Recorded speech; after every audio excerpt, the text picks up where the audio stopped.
Welcome to another session of Flip the Script on Student Debt with Joy Sorensen Navarre, President of Navigate. Hey, John, glad to be here today. What question do you have?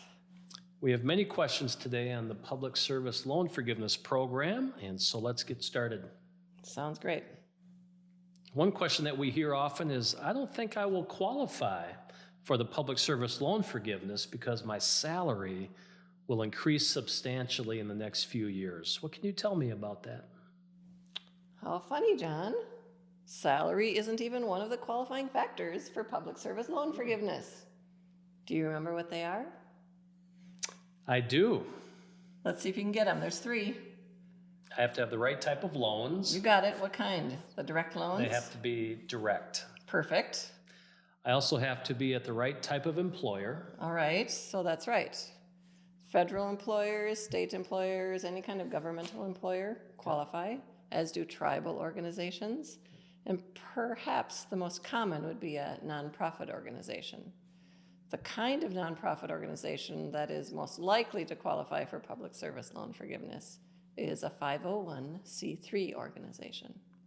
The nice thing for physicians and others in healthcare is that probably 2/3 of the health system job opportunities in healthcare are with nonprofit organizations. So for a physician who's considering pursuing public service loan forgiveness, not yet certain where they're going to land for their career, it could be a good option for them and still keep their options open.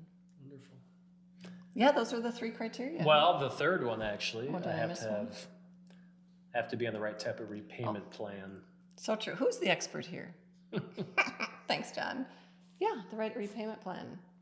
That extended repayment plan, it's not going to do it for you. That 25 or 30-year plan, the graduated plan, also not going to do it for you for public service loan forgiveness.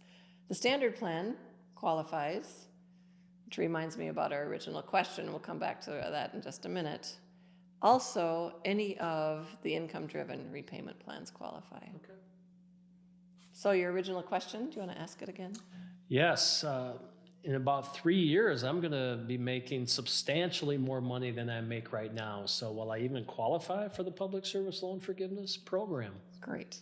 So I would love to sit down and crunch numbers with you to find out definitely what your payments will be on a variety of different repayment plans, and to see if, after 10 years of paying on an income-driven repayment plan, we're projecting that there would be anything left to be forgiven.